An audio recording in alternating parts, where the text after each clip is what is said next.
The Great Depression ended the relatively easy living my family had been living at the time. My father lost his job at the office and we sank into debt, our economic stability sinking down the drain along with countless others. We lost our house and had to move into one of the Hoovervilles in our city. My mother waited hours on breadlines just to receive a small portion of food so we can survive. I had to look for jobs to help my family survive these hard times, but there were none to be found. All the jobs that didn't require education were filled up, and I didn't have the proper training to find a better job where there would be less competition. My father fared no better. He fought the depression before up and leaving me and my mother to fend for ourselves. I promised myself that somehow I would find work to better provide for my grieving mother, who tried her best to keep the family afloat. Before the 1930s hit, life wasn't great.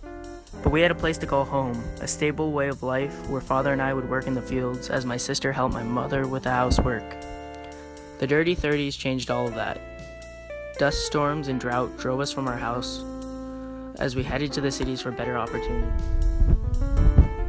There were no such opportunities waiting for us when we arrived. We were Okies, now casted by the city folk. We were alone in the big city with barely anything but the clothes on our backs and a few belongings we managed to take with us. My father and I had been farmers for as long as we lived and had no other education. We weren't eligible for any other better paying jobs, and there was too much competition for the lower paying ones, where one needed no training whatsoever to be hired.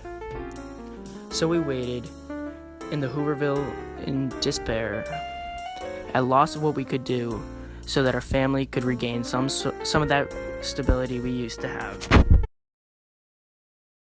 Life has slowly started to pick up again after I joined FDR's National Youth Association. They gave me free lessons to improve my education, which led me to finding a job in an office where I earn about $10 per month. While it's not exactly enough for us to get out of financial ruin, yet times are looking much better than before.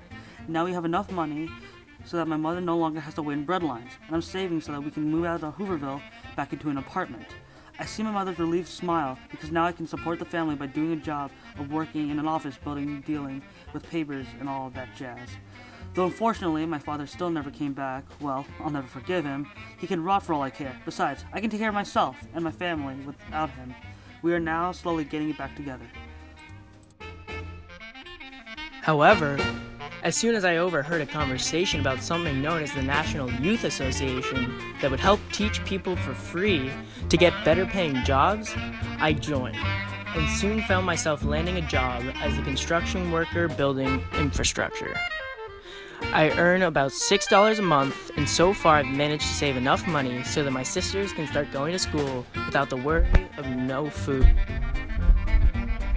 My father can rest easy for a while longer, and my mother no longer has to worry how we will manage. Hopefully soon, we will be able to buy a place to live instead of in the Hooverville.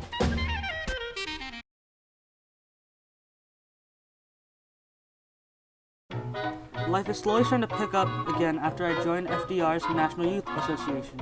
They gave me free lessons to improve my education, which led me to... Life is slowly starting to pick up again after I joined FDR's National Youth Association. They gave me free lessons to improve my education, which led me finding a job in an office where I'm... Life is slowly starting to pick up after I joined the...